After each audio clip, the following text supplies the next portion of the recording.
El fantasma de la monja. Cuando existían personajes en esa época colonial inolvidable, cuando tenemos a la mano antiguos testimonios y se barajan nombres auténticos y acontecimientos, no puede decirse que se trata de un mito, una leyenda o una invención producto de las mentes de aquel siglo. Si acaso se adornan los hechos para hacer más ameno relato, que por muy diversas causas ya es leyenda, respecto de los hombres que en este cuento aparecen, tampoco se ha cambiado nada, y si varían, es porque en ese entonces se usaban de una manera diferente nombres, apellidos y títulos. Durante muchos años, y según consta en las actas del muy antiguo convento de la Concepción, que hoy se localizaría en la esquina de Santa María la Redonda y Belisario Domínguez, las monjas enclaustradas en tan lóbrega institución vinieron sufriendo la presencia de una blanca y espantable figura que en su hábito de monja de esa orden veían colgada de uno de los arbolitos de durazno que en ese entonces existía. Cada vez que alguna de las novicias o profesas tenían que salir a alguna misión nocturna y cruzaban el patio y jardines de las celdas interiores, no resistían la tentación de mirarse en las cristalinas aguas de la fuente que en el centro había, y entonces ocurría aquello. Tras ellas, balanceándose al soplo ligero de la brisa nocturnal, veían aquella novicia pendiente de una soga, con sus ojos salidos de las órbitas y con su lengua como un palmo fuera de los labios retorcidos y resecos, sus manos juntas y sus pies con las puntas de las chinelas apuntando hacia abajo. Las monjas huían despavoridas clamando a Dios y a las superioras, y cuando llegaba ya la abadesa o la madre tornera, que era la más vieja y la más osada, ya aquella horrible visión se había esfumado. Así, noche a noche y monja tras monja, el fantasma de la novicia colgando del durazno fue motivo de espanto durante muchos años, y de nada valieron rezos ni misas, ni duras penitencias, ni golpes de cilicio, para que la visión macabra se alejara de la santa casa, llegando a decir que en ese entonces, en que aún no se hablaba, ni se estudiaban estas cosas, que todo era una visión colectiva, un caso típico de histerismo, provocado por el obligado encierro de las religiosas. Mas una cruel verdad se ocultaba en la fantasmal aparición de aquella monja ahorcada, colgada del durazno, y se remontaba a muchos años antes, pues debe tenerse en cuenta que el convento de la Concepción fue el primero en ser construido en la capital de la Nueva España, y por lo tanto, el primero en recibir como novicias a hijas, familiares y conocidas de los conquistadores españoles. Vivían pues en ese entonces en la esquina que hoy serían las calles de Argentina y Guatemala, precisamente en donde se ubicaban muchos años después una cantina, los hermanos Ávila, que eran Gil, Alfonso y doña María, a la que por oscuros motivos se inscribió en la historia como doña María de Alvarado. Pues bien, esta doña María, que era bonita y de gran prestancia, se enamoró de un tal Arrutia, mestizo de humilde cuna y de incierto origen, quien, viendo el profundo enamoramiento que había provocado en doña María, trató de convertirla en su esposa para así ganar fama, fortuna y linaje. A tales amoríos se opusieron los hermanos Ávila, sobre todo el llamado Alonso de Ávila, quien, llamando una tarde al irrespetuoso y altanero mestizo, le prohibió que anduviera en amoríos con su hermana. «Nada podéis hacer si ella me ama», dijo cínicamente el tal Arrutia, «pues el corazón de vuestra hermana a tiempo es mío. Podéis oponeros cuanto queráis, que nada lograréis». Molesto don Alonso de Ávila se fue a su casa de la esquina antes dicha, y que siglos después se llamara de Relojes y Escalerillas respectivamente, y habló con su hermano Gil, a quien le contó todo lo sucedido. Gil pensó en matar en un duelo al bellaco que se enfrentaba a ellos, pero don Alonso, pensando mejor las cosas, dijo que el tal sujeto era un mestizo despreciable que no podría medirse a espada contra ninguno de los dos, y que mejor sería que le dieran un escarmiento. Pensando mejor las cosas, decidieron reunir un buen monto de dinero, y se lo ofrecieron al mestizo para que se largara para siempre de la capital de la Nueva España, pues con los dineros ofrecidos podría instalarse en otro sitio, y poner un negocio lucrativo. Cuéntase que el mestizo aceptó, y sin decir adiós a la mujer que había llegado a amarlo tan intensamente, se fue a Veracruz y de ahí a otros lugares, dejando transcurrir los meses y 2 años, tiempo durante el cual la desdichada doña María Alvarado sufría, padecía y gemía como una sombra por la casa solariega de los hermanos Ávila, sus hermanos según dice la historia. Finalmente, viendo tanto sufrir y llorar a la querida hermana, Gil y Alonso decidieron convencer a doña María para que entrara de novicia a un convento. Escogieron el de la Concepción y tras de reunir otra fuerte suma como dote, la fueron a enclaustrar, diciéndole que el mestizo motivo de su amor y de sus cuitas jamás regresaría a su lado, pues sabían de buena fuente que había muerto. Sin mucha voluntad, doña María entró como novicia al citado convento, en donde comenzó a llevar la triste vida claustral, aunque sin dejar de llorar su pena de amor, recordando al mestizo Arrutia entre rezos, ángelus y maitines. Por las noches, en la soledad tremenda de su celda, se olvidaba de su amor a Dios, de su fe y de todo, y solo pensaba en aquel mestizo que la había absorbido hasta los tuétanos y sembrado de deseo su corazón. Al fin, una noche, no pudiendo resistir más esa pasión, que era mucho más fuerte que su fe, que opacaba del todo a su religión, decidió matarse ante el silencio del amado de cuyo regreso llegó a saber, pues el mestizo había vuelto a pedir más dinero a los hermanos Ávila. Cogió un cordón y lo trenzó con otro para hacerlo más fuerte, a pesar de que su cuerpo, a causa de la pasión y los ayunos, se había hecho frágil y pálido. Se hincó ante el crucificado, a quien pidió perdón por no poder llegar a desposarse al profesar, y se fue a la huerta del convento y a la fuente. Ató la cuerda a una de las ramas del durazno, y volvió a rezar pidiendo perdón a Dios por lo que había que hacer, y al amado mestizo por abandonarlo en este mundo. Se lanzó hacia abajo. Sus pies golpearon el brocal de la fuente, y allí quedó basculando, balanceándose como un péndulo blanco, frágil, movido por el viento. Al día siguiente la madre portera que fue a revisar los gruesos picaportes y herrajes de la puerta del convento, la vio colgando, fallecida. El cuerpo ya tieso de María de Alvarado fue bajado y sepultado esa misma tarde en el cementerio interior del convento, y ahí pareció terminar aquel drama amoroso. Sin embargo, un mes después, una de las novicias vio la horrible aparición reflejada en las aguas de la fuente. A esta aparición siguieron otras, hasta que las superiores prohibieron la salida de las monjas a la huerta, después de puesto el sol. Tal parecía que un terrible sino, el más trágico, perseguía a esta familia. Vástago los 3 de doña Leonor Alvarado y de don Gil González Benavides, pues ahorcada doña María de Alvarado, en la forma que antes queda dicha, sus 2 hermanos Gil y Alonso de Ávila se vieron envueltos en aquella conspiración o asonada encabezada por don Martín Cortés, hijo del conquistador Hernán Cortés, y descubierta estas conjeturas, fueron encarcelados los hermanos Ávila, juzgados sumariamente y sentenciados a muerte. El 16 de julio de 1566, montados en cabalgaduras vergonzantes, humillados y vilipendiados, los 2 hermanos Ávila, Gil y Alonso, fueron conducidos al patíbulo, en donde fueron degollados. Por órdenes de la Real Audiencia, y en mayor castigo la osadía de los 2 Ávila, su casa fue destruida, y en el solar que quedó se aró la tierra y se sembró con sal.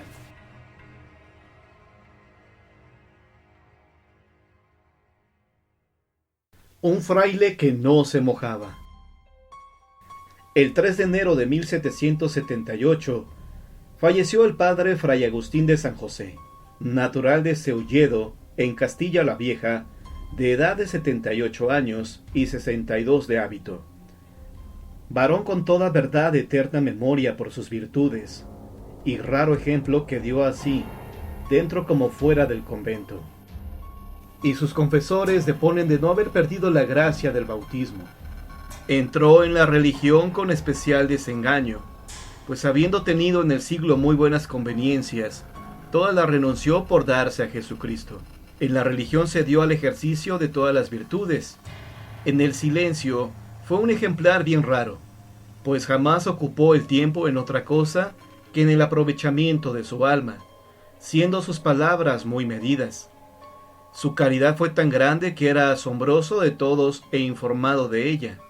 Su caridad fue tan grande que era asombro de todos e informado de ella. Era continuo en el trabajo de ganar almas para Dios, y confesaba a todo aquel que se le acercara. En la siesta, que era el tiempo que tenía de descanso, solía estar confesando, y todos tenían en él un piadoso padre para sufrir las flaquezas humanas, y al mismo tiempo un severo juez para reprender los vicios y negar la absolución al que no la mereciera. Jamás dejó de las manos el estudio de la teología moral, y era tan humilde que cualquier dificultad que encontraba, preguntaba lo que debía hacer, siendo por lo común lo que había ejecutado lo más conforme a la más sana doctrina. Por sustentar a los pobres y que todo necesitaba que a su portería llegaba, no saliera de ella sin alivio. Se quedaba sin comer, guardando, con licencia de los prelados, y lo más de lo que le daban en el refectorio. En 40 años que estuvo en la portería, jamás se le notó palabra o acción que denotara impaciencia. Si iba por los pueblos circunvecinos, era llevado de su caritativo impulso a visitar pobres enfermos y llamar a las personas para confesarlas, y jamás salió de casa sino para ejercitar la caridad. En el bien de este convento, así espiritual como temporal, fue muy proficuo. Celaba con la mayor entereza se diera buen ejemplo a los seglares, y sentía en su corazón el más mínimo escándalo, procurando con el mayor esmero el honor de nuestro santo hábito y el descanso de este colegio. La cañería del agua, él mismo la cuidó más de 40 años, gastando en ella de lo que le daban de limosna, grandes cantidades. Por su agencia y cuidado no tenía los prelados que buscar para el reparo material, pues con avisarle al padre Fray Agustín, lo reparaba y componía todo. No es digno de omitir un caso bien singular.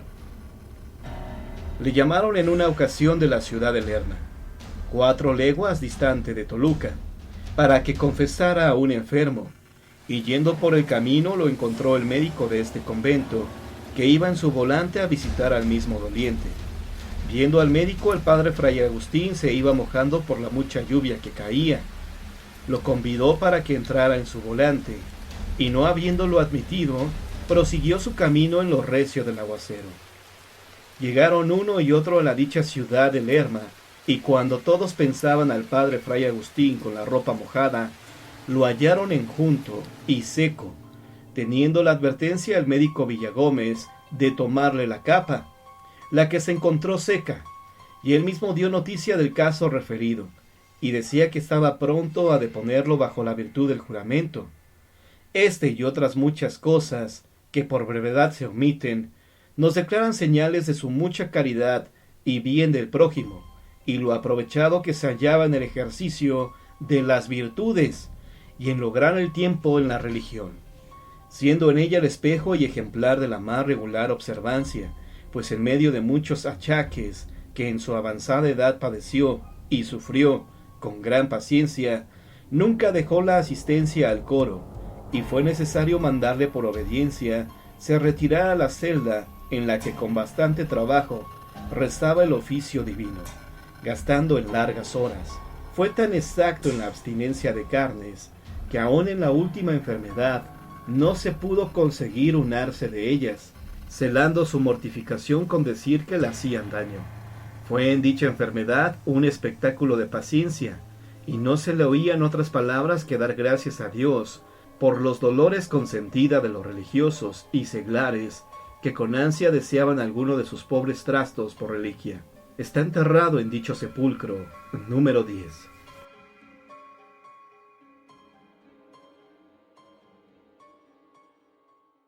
El Señor del Rebozo.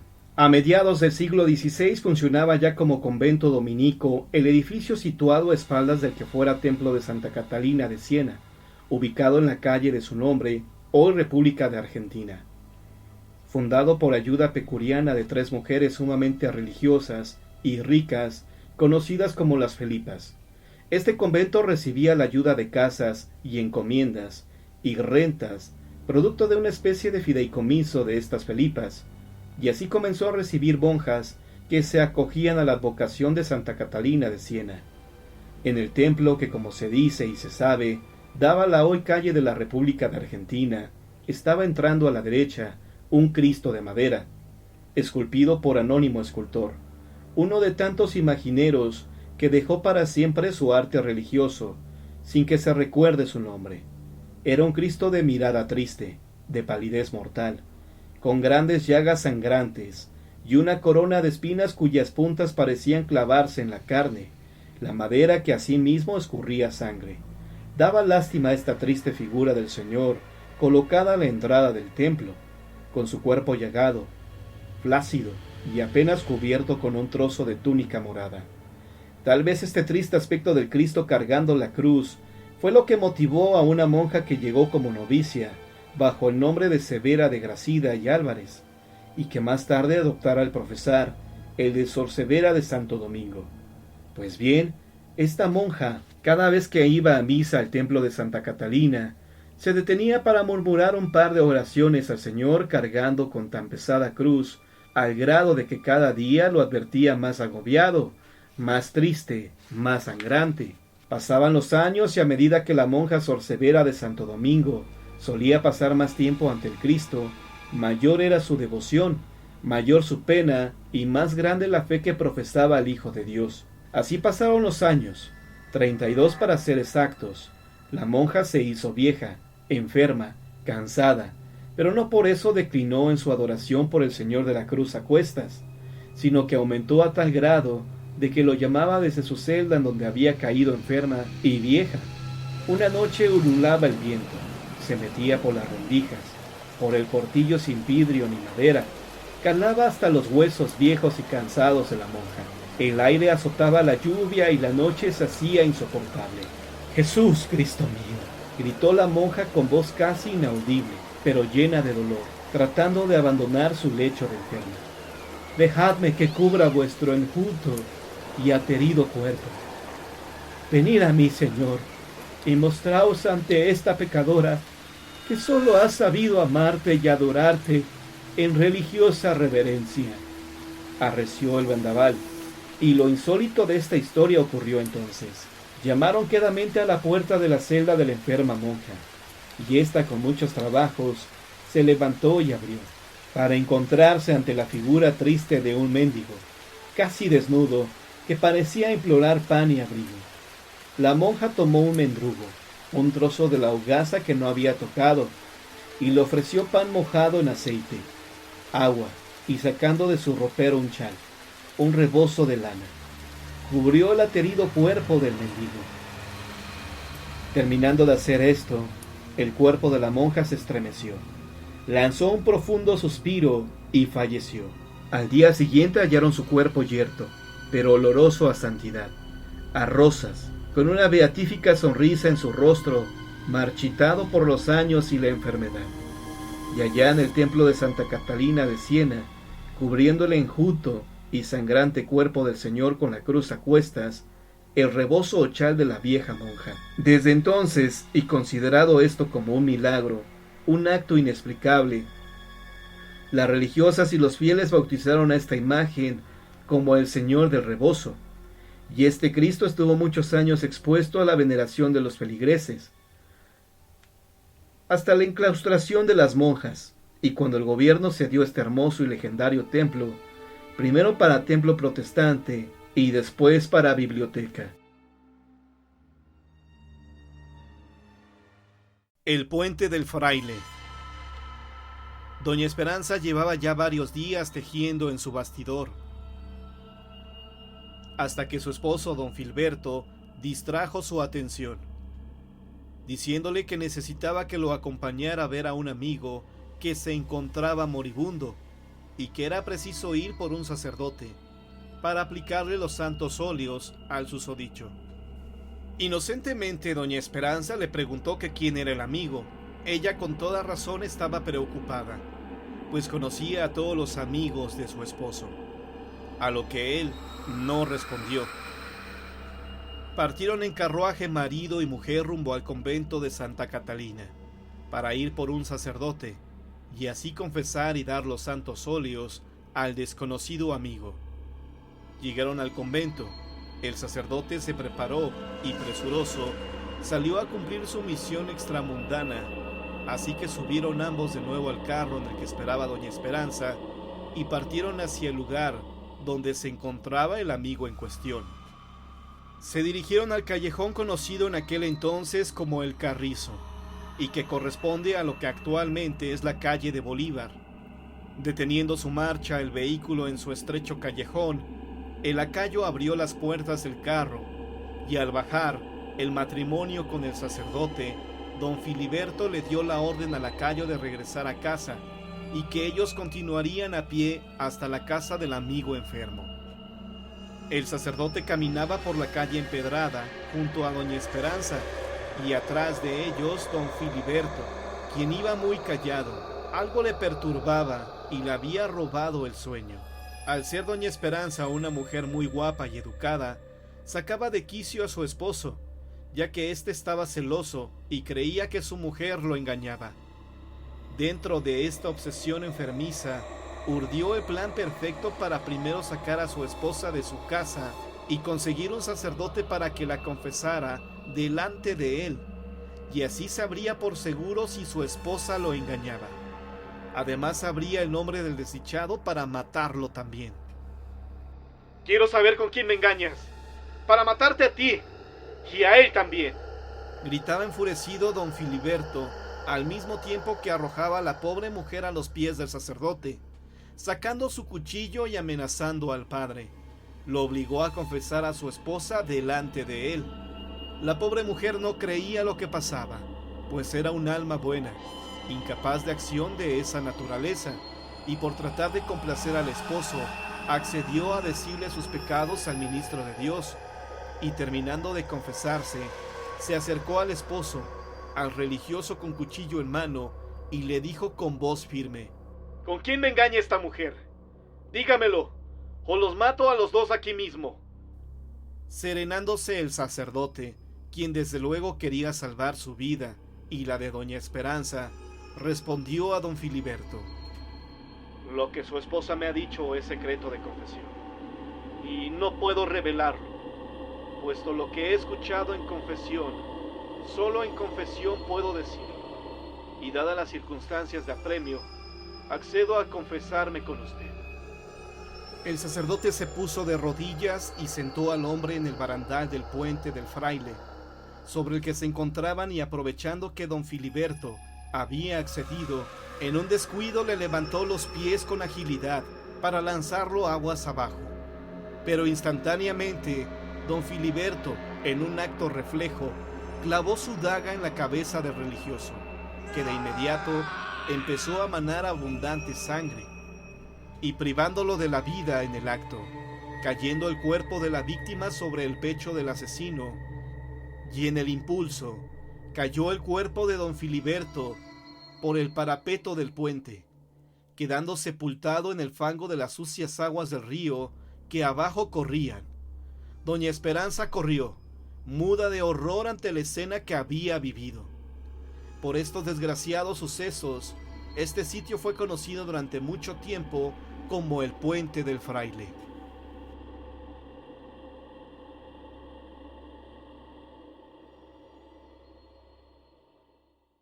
Leyenda del Puente del Fraile de la época colonial.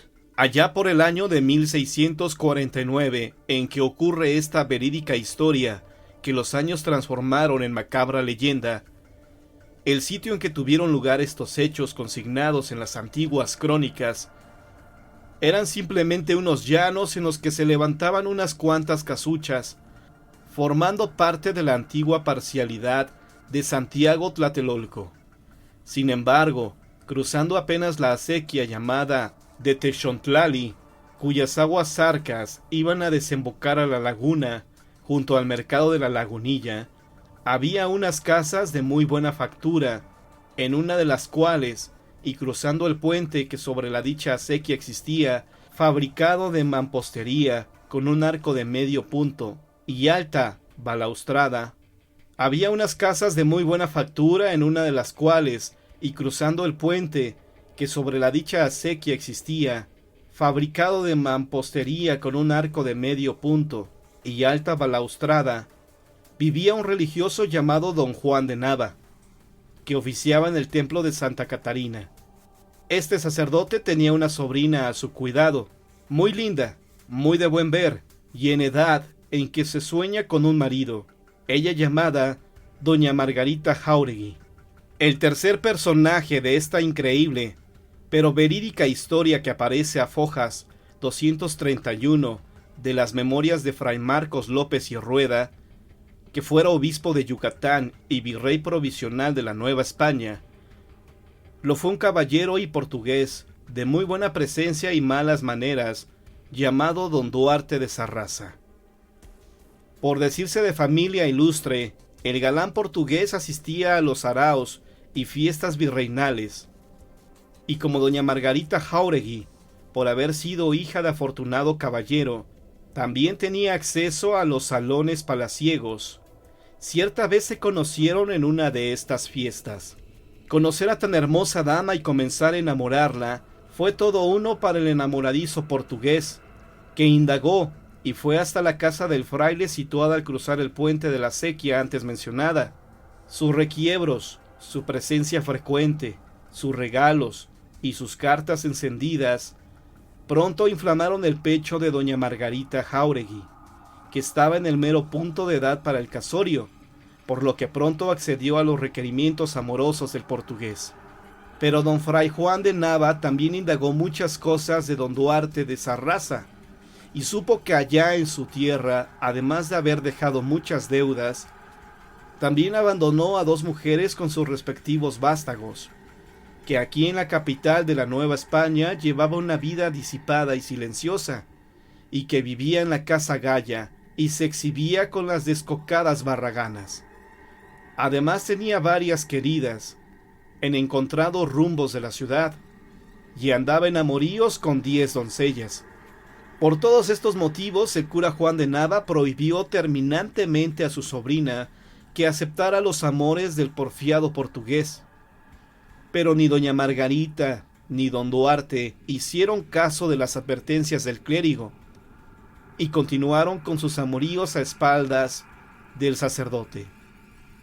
2 veces el cura Juan de Nava habló con el llamado Duarte de Sarraza, ya en tono violento, prohibiéndole que se acercara tan solo a su casa o al puente de la acequia de Texontlali, pero en contestación recibió una blasfemia, burlas y altanería de parte del portugués.